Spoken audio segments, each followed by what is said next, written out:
The Thursday shift started the same way it always did. Deja pulled into the Buckhead driveway at 7:53, killed the engine on her Civic, and took 30 seconds to note what was different before she touched the door handle. There was a car in the garage she had never seen, black, no plates visible. The side gate was already unlatched, which Seo Yongjae never left unlatched, and the upstairs blinds on the east wing rooms she had never once been asked to service were drawn at an angle that suggested someone had moved them recently and left in a hurry. She went in anyway. She needed the money. The house had a particular silence that morning. Not the silence of an empty space, Deja knew that silence well, but the silence of a space where someone was being careful. She moved through the main floor the way she always moved, checklist in her head, hands busy, eyes taking in everything without appearing to. The kitchen had been used the night before.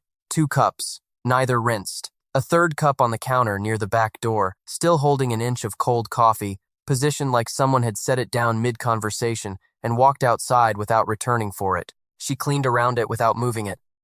By 10 o'clock, she had worked through the first floor and the master suite, and was moving toward the second floor hallway when she noticed the door at the far end. She had cataloged every room in this house. That door had always been locked. That morning, it was not fully closed. The latch had not caught. She could see the edge of light from inside. She stood in the hallway for 4 seconds. Then she pushed the door open with the back of her hand, the way she had been trained, never full palm contact with surfaces you have not yet assessed. The room was a home office. Nothing unusual in the furniture or the shelves.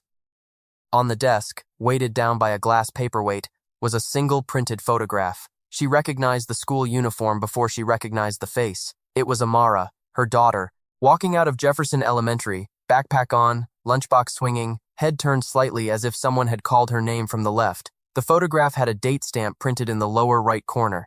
3 weeks prior, on a Tuesday when Deja herself had been standing 30 feet away, inside this house, cleaning the second-floor bathroom. She did not move. She did not touch the photograph. She stood there long enough to memorize every detail of it, and then she backed out of the room and pulled the door to exactly the angle she had found it. If you are following this story, go ahead and subscribe and turn on notifications right now so you do not miss what happens next, because this is where it stops being a job. What would you do if you found that? She finished her shift. She cleaned every surface she was supposed to clean. She clocked out at the usual time. She drove to Amara's school and sat in the parking lot until the 3:15 bell rang and watched her daughter walk out the same door in that photograph, and then she followed her mother's Tuesday dialysis van all the way to the clinic and stayed until it was done. She did not call anyone. She did not go to the police. She went home, fed Amara dinner, waited until her daughter was asleep, and sat at the kitchen table with a glass of water she never drank and thought about what that photograph actually meant. She was still sitting there at 2 in the morning when Yongjae sent a routine text asking her to confirm Thursday's schedule. She confirmed it. She went to bed. She did not sleep. She waited until he was home. She did not come in swinging. She came in the same way she always came in, quietly, efficiently, performing the ordinary work of the house, and she waited until he was in the kitchen with his second cup of coffee before she set the cleaning supplies down on the counter, turned to face him directly, and asked him to explain the photograph. He did not flinch. That was the first thing she clocked. A man who was surprised would have asked which photograph. Yongjae set down his cup, looked at her steadily, and told her the photograph was part of a standard background file his security team assembled on all domestic staff at time of hire. He said it with the calm specificity of someone who had rehearsed this explanation, not nervously, but the way someone rehearses a truth they know sounds worse than it is. He said his security lead had flagged Amara's school during the vetting process as part of mapping Deja's daily patterns. He said this was not personal. He said the file was supposed to have been shredded after the hire was confirmed. He apologized, once, without embellishment, and offered to show her the full background report if it would help her feel better about the situation. She almost believed him, not because she was naive. Because the explanation was calibrated exactly to the outer edge of what a careful employer in his position might plausibly do, it fit. It was uncomfortable and invasive, but it fit. The way all the small oddities of the Seo household fit when arranged in a certain order. She took the offer. She reviewed the report, 3 pages, professionally formatted, her name, her mother's address, her daughter's school, her civics registration, the dialysis schedule, clinical. Nothing in it that a well-resourced security firm couldn't compile in an afternoon. She went home that evening with her explanation. She sat with it. And then, because she had a habit she could not turn off, she cross-referenced the date on the photograph against her own calendar. The photograph was taken on a Tuesday 6 weeks before the staffing agency had ever called her about the Seo position. The background check was assembled after she was hired. The photograph was taken before she was considered. She put her phone face down on the table. She sat very still. Then she opened her laptop and began, for the first time, to write things down. She kept showing up. She had no choice. The next round of dialysis treatment was already scheduled, and her mother's insurance had a gap that Deja's income was covering. Amara needed new shoes for the spring. The math was the math. So Deja came back on Monday, and Thursday, and the Monday after that. She moved through the Seo household the way she always moved through it, with the quiet efficiency that had made her good at this work for years. She cleaned, she noted. She wrote nothing in the house. She wrote everything when she got home. The shift in Yongjae's behavior was not dramatic. It would have been easier if it were dramatic. Instead, it was incremental, a meal left warming on the stove for her on a day she had stayed late to fix a broken window latch. A question about how Amara's spring recital had gone. He had remembered she mentioned a recital in passing 3 weeks prior during a conversation about her schedule. He had remembered it exactly. He asked a follow-up question about what instrument Amara played that was specific enough to make clear he had been paying attention to details Deja had never consciously chosen to share. The attention was disorienting, not because it was aggressive, because it worked. Because she was tired in a way that had accumulated over years of solving every problem alone, and someone removing the friction from a single Tuesday felt, in the body, like relief before the mind could intervene. She documented this too. The warm meals, the questions, the envelope left on the counter with a bonus she had not been promised, on a week when she had mentioned, once, that the Civic needed work again. She documented it because she was building something, even if she did not yet know what she was building it toward. Then she opened the bathroom cabinet to replace the hand towels on a Thursday afternoon and found a prescription bottle on the second shelf.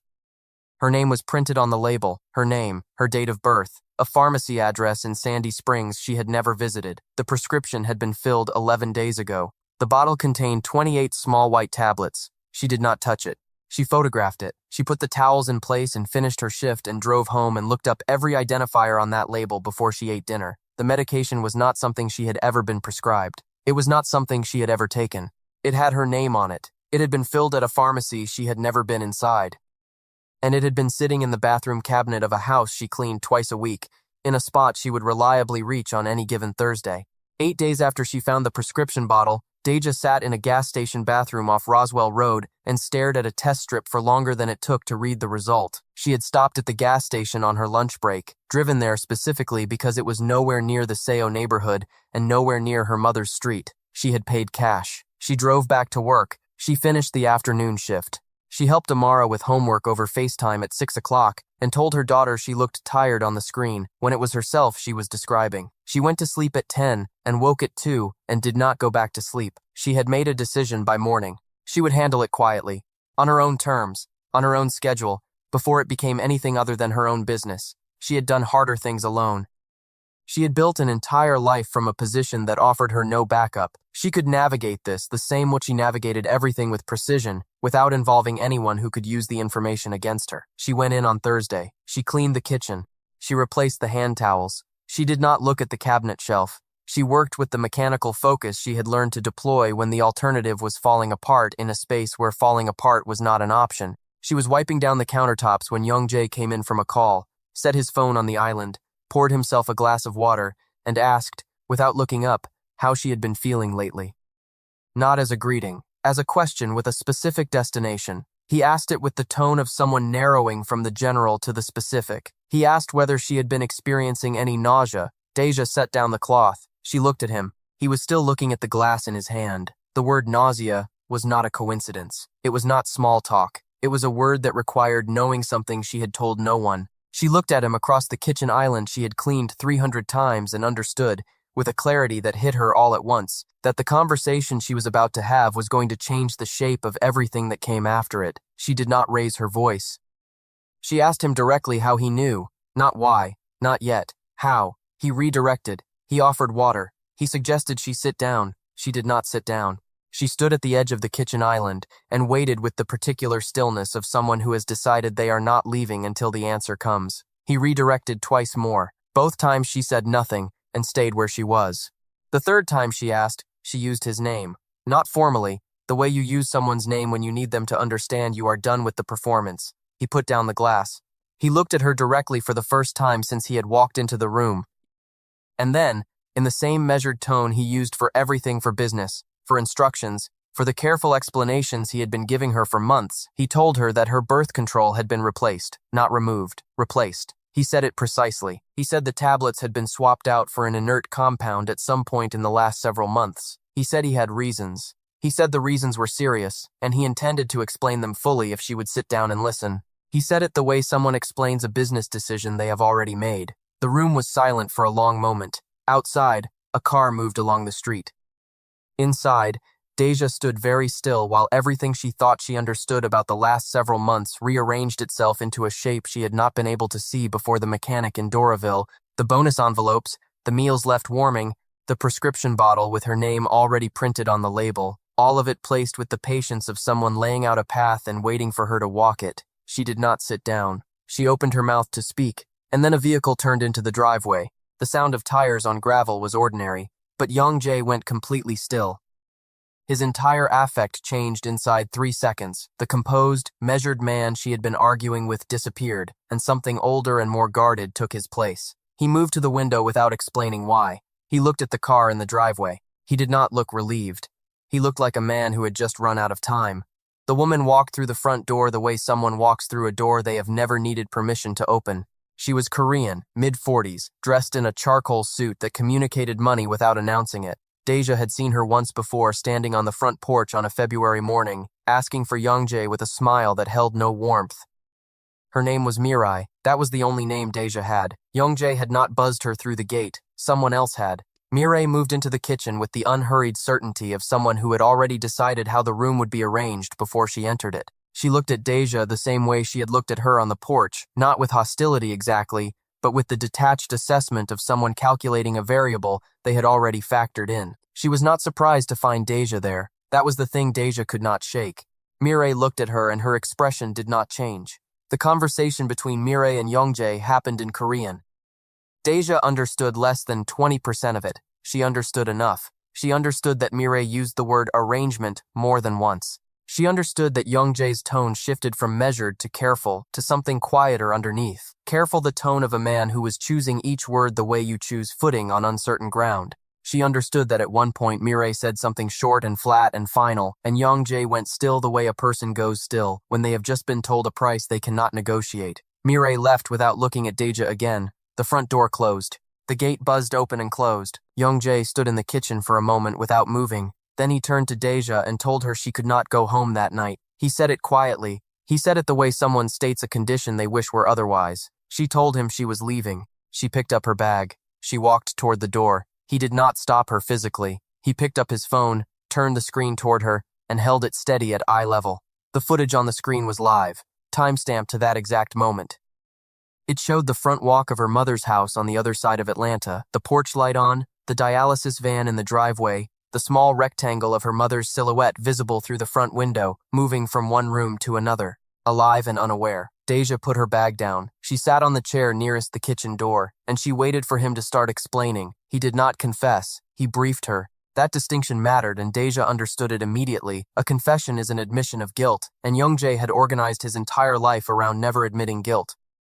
What he did instead was lay out the facts with the efficiency of a man who had rehearsed the clearest possible version of a truth he had been withholding for months. He told her about the network. Not all of it, but enough. 3 generations of obligation that had followed his family across an ocean. Logistics companies in Atlanta. Import operations. The real estate firm that was real and also useful for purposes that had nothing to do with property. He told her about the marriage alliance that Mirai's family had expected him to honor after his divorce. A consolidation of 2 networks under one roof, structured through a partnership that was never going to be voluntary for anyone involved.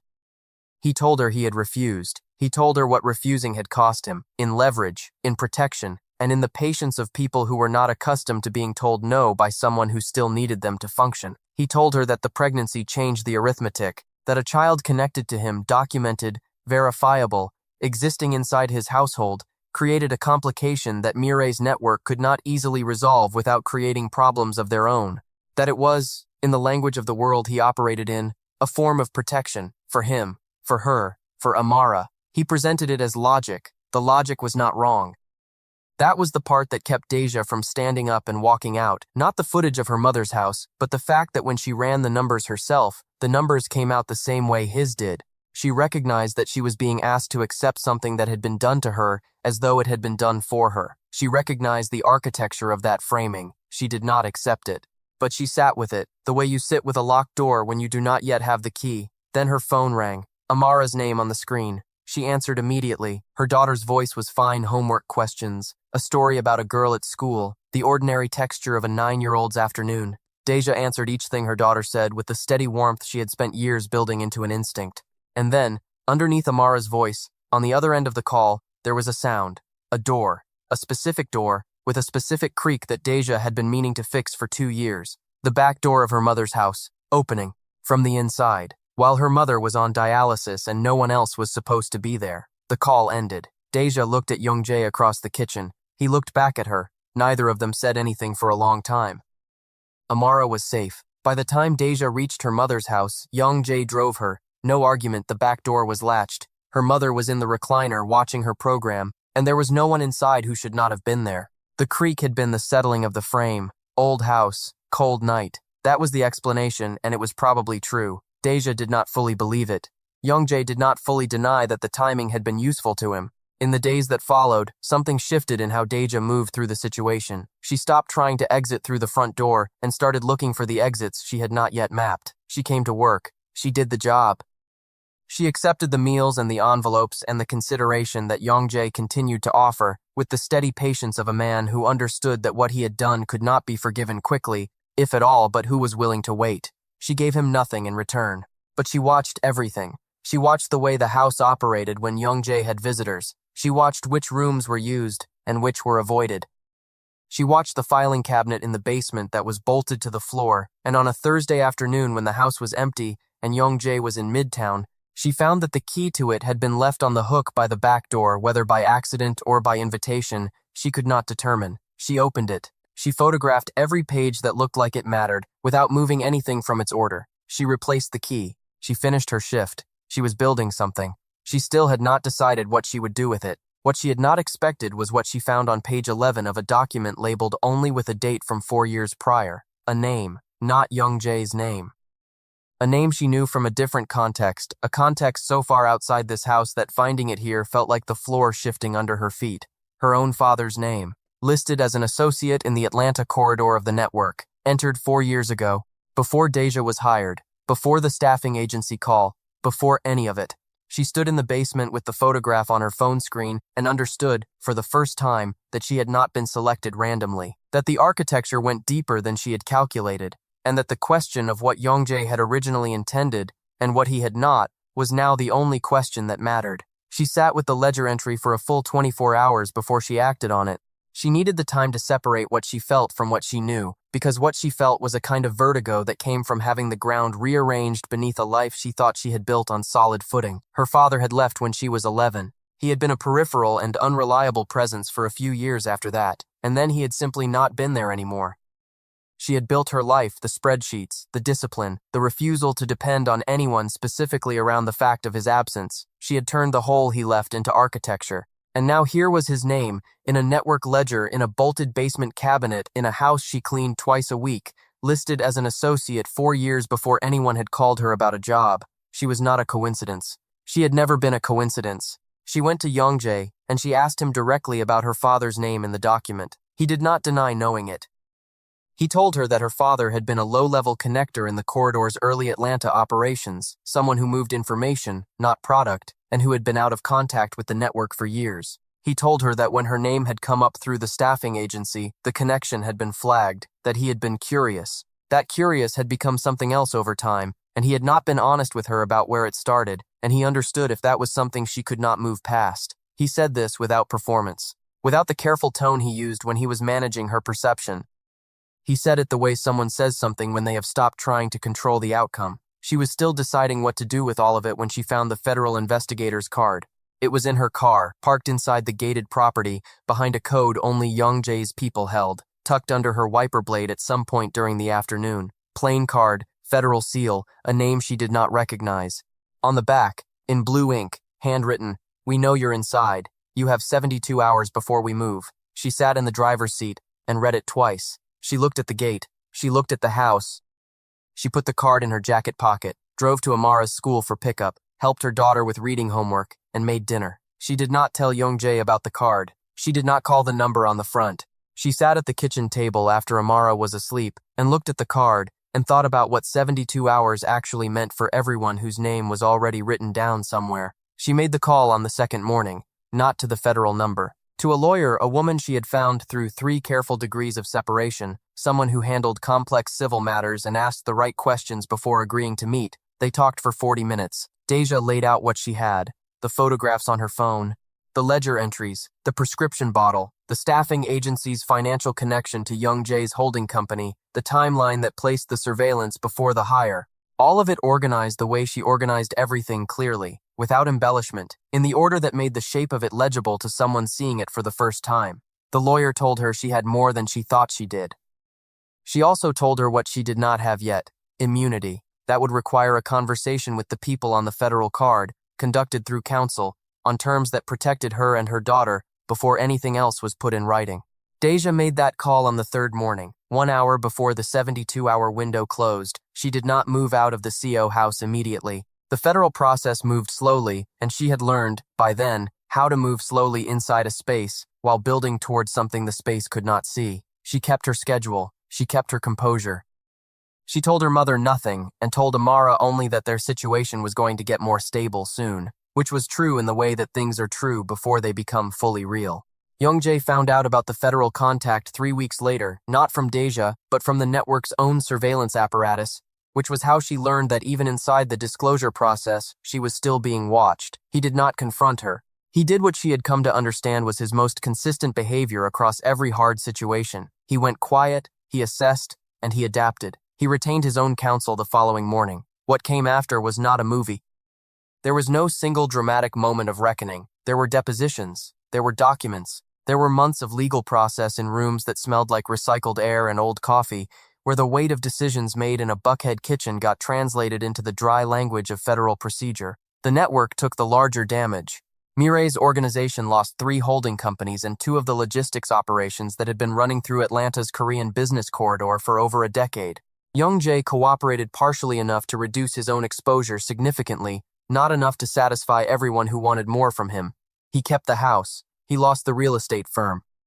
His sons in Seoul did not come back. Deja received a structured settlement through the civil proceeding, not a number she had ever imagined holding, and not one she celebrated, because the money came attached to the memory of every month that had led to it. She moved her mother into a ground-floor apartment in Decatur with no stairs and a dialysis clinic 4 blocks away. She enrolled Amara in a school with a music program that actually had instruments. She bought a used car that started reliably in cold weather and did not have a cracked dashboard. She kept the spreadsheet.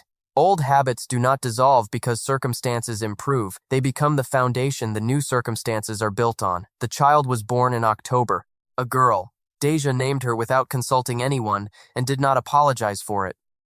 She allowed Yongjae supervised contact after the legal proceedings concluded because Amara asked her once, quietly, whether the baby was going to know her father, and the question landed in Deja with a weight that had nothing to do with Yongjae and everything to do with her own 11-year-old self, standing in a doorway, waiting for a man who did not come back. She made the decision that the child would not wait in that doorway. That decision cost her something. She knew it would continue to cost her something. She made it anyway, not because the situation deserved grace, but because her daughter asked a question, and the honest answer required more of her than the easy answer did. There is no version of this story where the choices made inside that house were acceptable.